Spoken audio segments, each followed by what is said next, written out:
नमस्कार, जनतंत्र टीवी देख रहे हैं आप। मैं हूं आपके साथ साहिल धूलिया। बुलेटिन की शुरुआत करेंगे। सिलक्यारा टनल में फंसे 17 मजदूरों को सुरक्षित बाहर निकाले जाने की घटना को 1 साल पूरा हो गया। इस अवसर पर मुख्यमंत्री पुष्कर सिंह धामी ने इस अभियान में योगदान देने वाले सभी बचाव दलों, विशेषज्ञों और संस्थानों का आभार प्रकट किया। उन्होंने प्रधानमंत्री नरेंद्र मोदी का विशेष धन्यवाद दिया, जिनके नेतृत्व में सभी जरूरी तकनीकी उपकरण और विशेषज्ञता उपलब्ध कराई गई। इस अभूतपूर्व अभियान ने दिखाया कि चुनौतीपूर्ण परिस्थितियों में एकजुट होकर कैसे हर मुश्किल का सामना किया जा सकता है। मुख्यमंत्री ने इसे भविष्य के लिए एक बड़ा पाठ बताते हुए कहा कि इस प्रकार की घटनाओं से निपटने के लिए हमारी तैयारियों को और मजबूत किया जाएगा। इस मौके पर गब्बर सिंह नेगी को विशेष रूप से सम्मानित किया गया, जिन्होंने सुरंग के अंदर अपने साथियों का हौसला बनाए रखा और बचाव दल का भरोसा मजबूत किया। ये दिन राज्य के साहस और एकजुटता का प्रतीक बन गया है। आज 1 साल पूरा हुआ है और आज ही के दिन हमारे 17 श्रमिक भाई सिलक्यारा टनल से सकुशल बाहर निकले थे।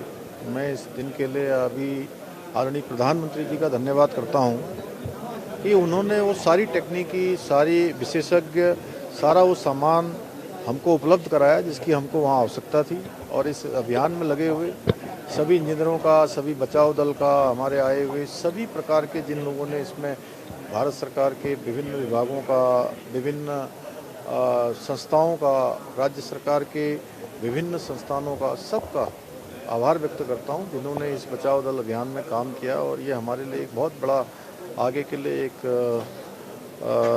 पाथवे भी है कि हम आगे चलकर जो है इस प्रकार के जो अभियान हैं उन अभियानों में कहीं पर भी अगर हमें किसी चुनौती का सामना करना पड़ता है तो किस प्रकार से हम लोग सब एक होकर जो है आगे इन अभियानों की चुनौती का सामना करेंगे।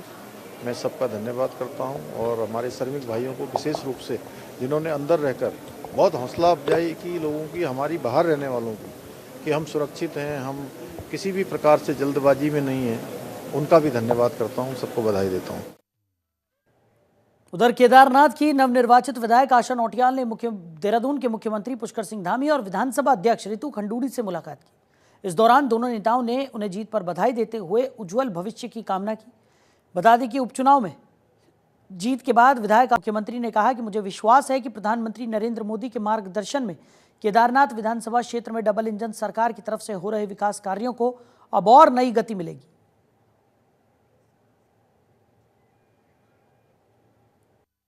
देखिए, मैं तो हमेशा जनता के बीच रहती हूँ और प्राथमिकताएं हमारी जहाँ सड़क नहीं है, पानी नहीं है, बिजली नहीं है, कुछ हमारी बड़ी योजनाएं हैं जो शिक्षा, स्वास्थ्य और चिकित्सा की हैं, उनको सभी चीजों को वहाँ पे प्राथमिकता के साथ मेरी प्राथमिकता रहेंगी कि वो सारी सुविधाएं वहाँ केदारनाथ विधानसभा में हो और भी मतलब शिक्षा के क्षेत्र में भी कुछ बड़े काम वहाँ पर हो, ऐसी हमारी प्राथमिकताएं हैं।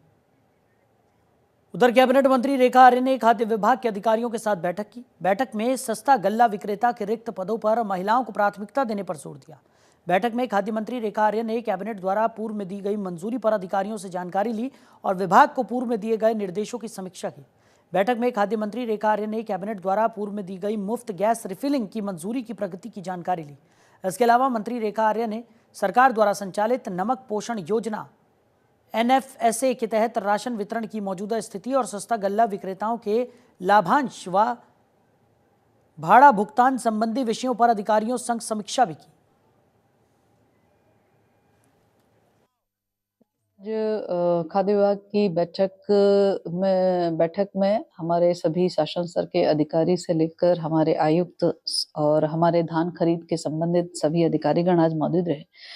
तो आज की बैठक में जिस प्रकार से पूर्व में कैबिनेट ने 3 गैस रिफिल निःशुल्क के लिए मंजूरी दी थी, उसकी क्या अद्यतन स्थिति है यह जानकारी। इसके साथ साथ में हमारे नमक खरीद को लेकर क्या स्थिति है उसकी जानकारी। इसके साथ साथ में हमारा NFSA के तहत में हमारे जो राशन धान अथवा गेहूं है उसका क्या स्थिति चल रही है इसकी जानकारी इत्यादि, प्लस हमारे जो सस्ता गल्ला विक्रेता है उनके भाड़ा से लेकर उनके भुगतान के संदर्भ में भी उसकी भी समीक्षा की गई है।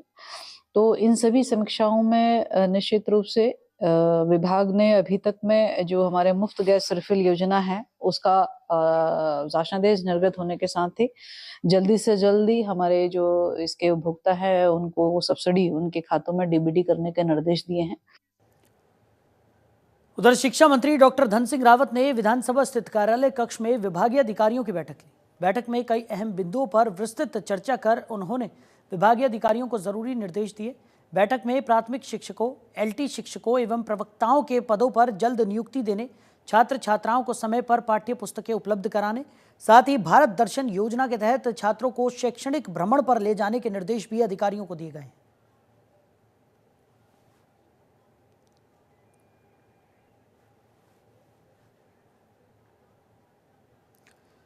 तो देश के गृह मंत्री अमित शाह कल एक दिवसीय दौरे पर उत्तराखंड पहुंचे, जिसको लेकर उत्तराखंड कांग्रेस के प्रदेश अध्यक्ष करण माहरा ने कहा कि कई बार गृह मंत्री आ चुके हैं लेकिन उत्तराखंड को कोई फायदा नहीं हुआ। अच्छा होता जो आपदा आई है जोशीमठ में जाकर लोगों से मिल लेते, महिलाओं पर हो रहे अपराधों पर कुछ बोलते।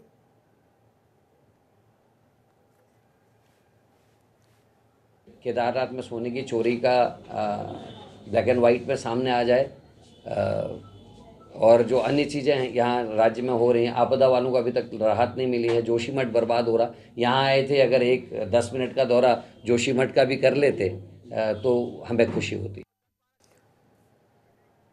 तो वहीं उत्तराखंड में होने वाले नगर निकाय चुनाव के लिए राज्य निर्वाचन आयोग ने सभी तैयारियां पूरी कर ली हैं। राज्य निर्वाचन आयोग के सचिव राहुल कुमार गोयल ने कहा कि निकाय चुनाव के लिए राज्य निर्वाचन आयोग तैयार है। आयोग ने सभी तैयारियां पूरी कर ली हैं।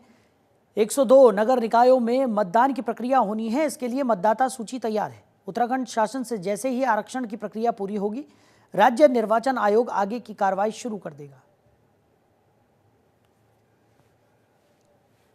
राज्य निर्वाचन आयोग की संपूर्ण तैयारियां हो चुकी हैं।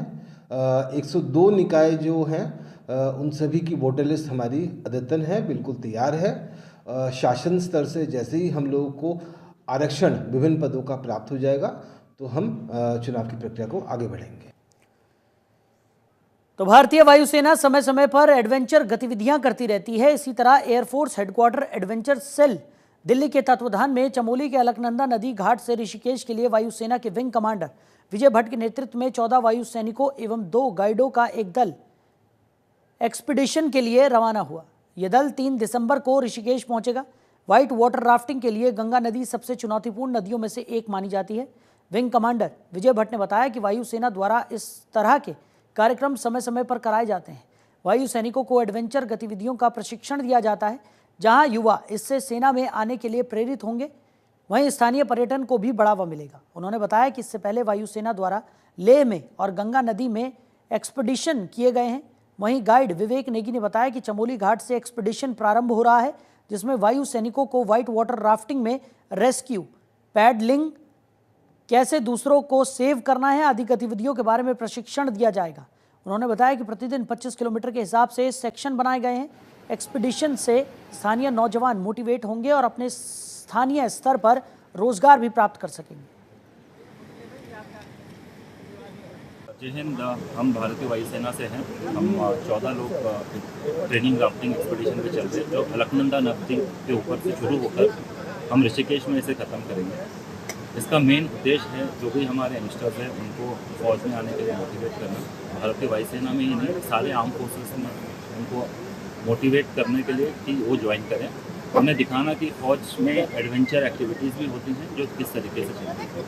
तो हम टोटल 14 लोग हैं। हमारे साथ कुछ सेफ्टी कैरेक्टर्स भी जुड़े हुए हैं और हम ये एक्सपीडिशन शुरू कर रहे हैं फ्रॉम चमोली टिल ऋषिकेश। मेरा नाम विवेक नेगी है। ये एयरफोर्स आर्म फोर्सेस हमारे साथ जुड़े हुए हैं और आज से नहीं, काफ़ी टाइम से जुड़े हुए हैं। आज हम चमोली से एक्सपीडिशन अपना शुरू करेंगे। 180 किलोमीटर तकरीबन यहाँ से हाई टाइड्स और रैपिड, जैसे आप वाइट वाटर रिवर राफ्टिंग, इनमें हम इन्हें रेस्क्यू, पैडलिंग और कैसे एक दूसरे को सेव करना है, ये आम जिंदगी में भी काम आता है बहुत ज़्यादा। तो ये लोग एक दूसरे को, मतलब यंगस्टर को मोटिवेट करने आए हैं, तो हम इन्हें थोड़ा ट्रेनिंग देंगे। पर डे 25 किलोमीटर का सेक्शन रहेगा हमारा, जिसमें कई लोग रेस्क्यू सीखेंगे, रोप कोर्सेज सीखेंगे, बोट पलटता कैसे है, चलता कैसे है। हमारे साथ कयाकर जुड़े हुए हैं, सेफ्टी कयाकर, जो इनके रेस्क्यू के लिए जो ट्रेनिंग कर चुके हैं, पहले ट्रेंड गाइड हैं, जो हम इनके साथ जुड़े हुए हैं, जो इनको सिखाएंगे भी और रेस्क्यू में हमेशा साथ रहेंगे इनके। उधर दून अस्पताल में आयुष्मान योजना में आ रही अड़चनें जल्द दूर होंगी। दरअसल राज्य स्वास्थ्य एजेंसी यानी कि एसएचए की टीम दून अस्पताल पहुंची थी। टीम के सदस्यों ने अस्पताल प्रबंधन के साथ बैठक कर आयुष्मान को लेकर उत्पन्न हो रही सभी समस्याओं के निस्तारण के लिए वार्ता की। एसएचए की ओर से आयुष्मान योजना के तहत उपचार लेने वाले मरीजों के लिए तय की गई कुछ नई गाइडलाइंस के बारे में भी बताया गया। दून मेडिकल कॉलेज की प्राचार्य डॉक्टर गीता जैन ने बताया कि टीम के साथ हुई बैठक में कमियों को दूर करने पर चर्चा की गई। इसके तहत अब अस्पताल में भर्ती होने वाले मरीजों की जांच रिपोर्ट भी लगाई जाएगी।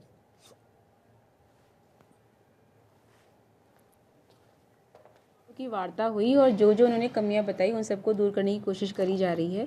तो अब इसके लिए हम लोगों ने ये कर दिया है कि जो पेशेंट जैसे आएगा तो उसकी जो हम एडमिट उसे करेंगे, उसके बाद उसकी जो जांच होएगी उसकी रिपोर्ट भी पेशेंट की लगेगी और फिर हम उसे जो ट्रीटमेंट प्लान है वो सब लिखा जाएगा। जिसे एक जो प्रॉब्लम हम लोग के साथ ये आ रही थी कि पेशेंट जो है CT-MRI हमारे यहाँ करा लेता है, उसके बाद फिर वापस नहीं आता हमें रिपोर्ट दिखाने के लिए, और ऑपरेशन भी कई बार वो कहीं और जाके या इलाज किसी और अस्पताल में करा लेता है। तो उसके लिए भी उन बातों पे भी विचार हो रहा है कि इन खामियों को हम कैसे दूर कर सकते हैं कि पेशेंट हमारे पास रिपोर्ट लेके आए। तो इन सब के बारे में चर्चा हुई और उम्मीद करते हैं जो जो खामियां पाई गई उन सबको हम जल्दी से जल्दी दूर करने की कोशिश करेंगे। तो उत्तराखंड पुलिस खुद को जितना स्मार्ट बनाने में जुटी हुई है, उसके सामने चुनौतियां भी उतनी ही मुंह बाएं खड़ी हैं। उत्तराखंड पुलिस के नए डीजीपी दीपम सेठ की माने तो फोर्स में कुछ बदलाव जरूर किए गए हैं, लेकिन परिस्थितियों के अनुरूप पुलिस का बेहतर रिजल्ट सामने आया है। डीजीपी दीपम सेठ ने कहा कि भविष्य की चुनौतियों के लिए भी पुलिस खुद को तैयार कर रही है। आपको बता दें कि वर्तमान में पुलिस के सामने सबसे बड़ी चुनौती बढ़ता साइबर अपराध है, जिससे जनता को बचाना है।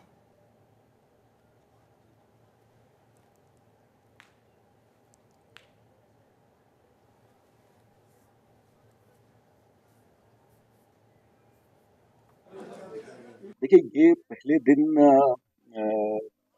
तो इस पे मैं नहीं कहूँगा। ये तो बदलाव की जहाँ आवश्यकता जब महसूस होती है तो वो होता है। कई चीज़ें जो अच्छी चलती हैं वो वैसे ही रखती हैं, और police force by itself dynamic है। जो चैलेंजेस हैं, जो आज जिस तरह से आप डील कर रहे हैं, कल कोई नई परिस्थिति हम लोग के सामने आती है तो उस तरह से आप अपने आप को अडैप्ट करते हैं।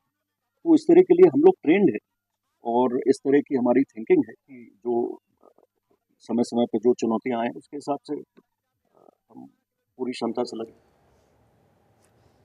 उधर राज्य स्थापना दिवस को लेकर हरिद्वार में मनाए गए दीप महोत्सव को लेकर विपक्ष सवाल खड़े कर रहा है। सोशल मीडिया पर वायरल एक लिस्ट को आधार बनाकर ये सवाल खड़े किए जा रहे हैं कि दीप, तेल और माचिस समेत अन्य सामग्री की खरीदारी में अनियमितता बरती गई है।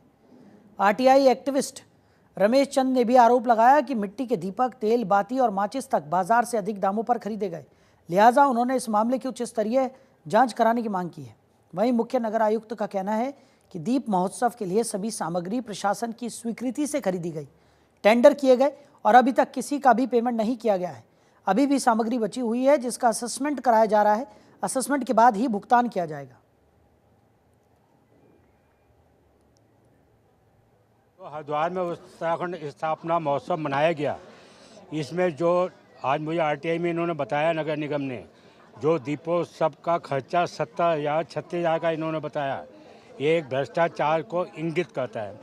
हम जीवनचर्या में पूजा करते हैं, पाठ करते हैं, दीपक, बत्तियाँ, तिल का तेल ये यूज़ करते हैं। मेरे ख्याल हर कोई यूज़ करता होगा। मुझे जो जानकारी दी आरटीआई में, दीपक जो इन्होंने दिखाया है 6 रुपये का, आप ललता रोड पर जाइए, वहाँ 2 रुपये से दीपक। मिट्टी का तेल, तिल का तेल 250 रुपये बता रहे हैं, जो कि बाज़ार में 140, 150, 160 रुपये लीटर है। केस में मैं ये बताना चाहूँगा, जो नोटिंग जो कल जैसे हमारे संज्ञान में आया था कि किसी ने आरटीआई के थ्रू नोटिंग मांगी थी, जो उनको 1 हफ्ते के अंदर हमने उपलब्धि कराई है। उसमें हमने प्रशासनिक स्वीकृति ली थी, जो हमने मार्केट सर्वे करा था, उसके अनुसार जो लागत हमारी आ रही थी, उसके आधार पर प्रशासनिक स्वीकृति ली गई थी उस राशि की। जो 11 तारीख को दीप उत्सव का जो कार्यक्रम हुआ है वो बहुत ही बड़ा और भव्य कार्यक्रम था। तो हमारी मंशा ये थी कि हम उसको उसमें किसी तरह की कोई मटेरियल की कमी ना हो और time extend with in time सारी चीज़ें हो जाए, इसलिए हमने उसमें एडमिनिस्ट्रेटिव अप्रूवल जो ली थी उस धनराशि की ली थी। हाउएवर इसमें अभी तक कोई पेमेंट हमारी तरफ से नहीं हुआ है। जो पेमेंट होगा वो एक्चुअल यूजेज पे होगा। तो दिसंबर का महीना शुरू होने वाला है, लेकिन अभी तक दूर दूर तक चोटियों में बर्फ नहीं दिखाई दे रही है।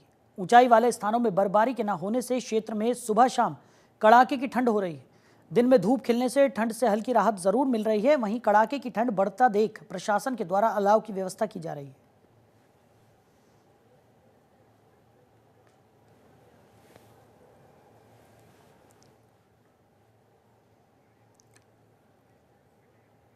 उधर गंगनहर कोतवाली क्षेत्र में 22 नवंबर को एक सीआरपीएफ जवान के घर चोरी का मामला सामने आया था, जिसमें जवान के लाइसेंसी पिस्टल भी चोर उड़ा ले गए थे।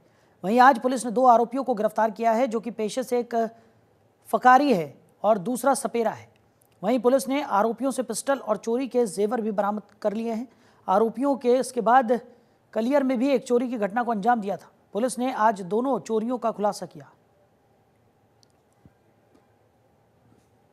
सुरक्षाकर्मी जो उनके घर में चोरी के साथ साथ उनके यहाँ से असलाह भी एक चोरी हुआ था। पुलिस ने इस मामले को संज्ञान में लेते हुए तत्काल अभियोग पंजीकृत किया था और इसमें लगातार जांच करते हुए बहुत ही कम समय में मुख्य अभियुक्त 2 अभियुक्तों को इसमें पकड़ा गया है, जिससे हमारा असलाह भी बरामद हुआ है। साथ में जिंदा जो राउंड है वो उसके साथ साथ और जो चोरी किया गया सामान है वो इसमें बरामद किया है। साथ ही कलियर क्षेत्र में जो पूर्व में की गई एक चोरी का भी इसमें खुलासा किया गया है, क्योंकि ये भी एक ब्लाइंड एक तरीके से चोरी थी, जिसमें किस तरीके से पता नहीं चल पा रहा था।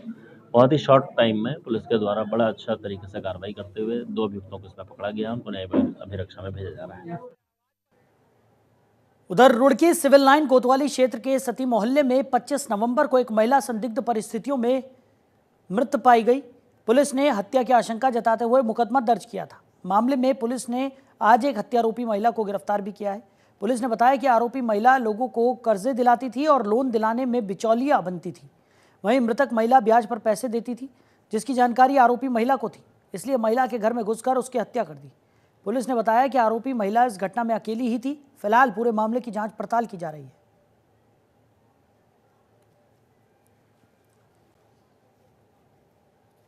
सिविल लाइन कोतवाली क्षेत्र रुड़की में शक्ति मोहल्ले में एक वृद्ध महिला रेखा, जिनकी उम्र करीब 55 वर्ष थी, घर में उनको सर पे रिंच से उनको मार के उनके सर पे उनकी हत्या कारित की गई थी। पुलिस ने इस मामले को तत्काल संज्ञान में लेते हुए इसमें अभियोग पंजीकृत किया था हत्या का, और इसी के साथ क्योंकि ये एक ब्लाइंड मर्डर था और इसमें कुछ उनसे लूट का भी हमें अंदेशा था, क्योंकि उसमें उनके कुछ सामान जो है वो वहाँ पर नहीं था। पुलिस ने इसमें तत्काल कार्रवाई करते हुए जितने भी हमारे डिजिटल एविडेंस हैं, साथ में सीसीटीवी फुटेजेस वगैरह को भी लगातार खंगालते हुए हमारे एसपी ग्रामीण, सीओ रुड़की और एसओ रुड़की और इनकी टीम के द्वारा बहुत ही अच्छा काम करते हुए। उधर चमोली में नमामि गंगे परियोजना के एसटीपी प्लांट में करंट लगने से मादा भालू और शावक की मौत पर हड़कंप मच गया। केदारनाथ वन प्रभाग ने जल संस्थान के अधिशासी अभियंता सहित कर्मचारियों के खिलाफ मुकदमा दर्ज किया। प्रभागीय वन अधिकारी केदारनाथ तरुण एस ने बताया कि जमीन पर ट्रांसफार्मर रखा गया, जिससे आम लोगों की जान को भी खतरा हो सकता है। सुरक्षा के पुख्ता इंतजामात नहीं किए गए थे। जांच में जल संस्थान के विभागीय अधिकारी कर्मचारियों की लापरवाही सामने आई है, जिसके चलते प्लांट में एक मादा भालू और उसके शावक की मौत हो गई।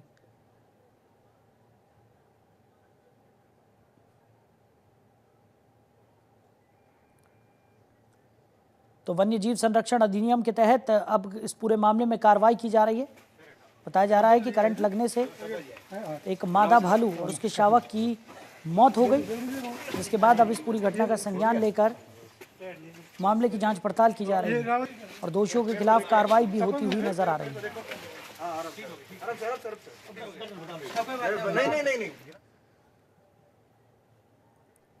उधर हरिद्वार में सिडकुल के मुख्य मार्ग पर उस समय हड़कंप मच गया जब सड़क किनारे एक विशाल अजगर देखा गया। करीब 10 फीट लंबे अजगर को देखकर राहगीरों में दहशत फैल गई।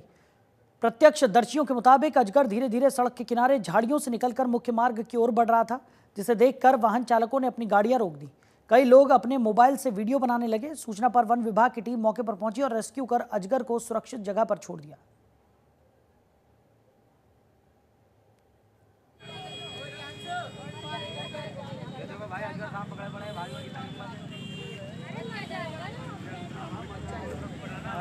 तो सड़क पर अजगर के आ जाने से हड़कंप मच गया। लोग अपने मोबाइलों से वीडियोस भी बनाने लगे। तो अजगर को देखकर जहां एक तरफ लोगों में दहशत थी, तो दूसरी तरफ लोग ये नज़ारा देखकर काफ़ी हैरान भी होते हुए नजर आए। जिसके बाद वहां पर लोगों की भीड़ लग गई। सूचना पर वन विभाग की टीम मौके पर पहुंची। अजगर का रेस्क्यू किया गया और उसे सुरक्षित स्थान पर छोड़ दिया गया।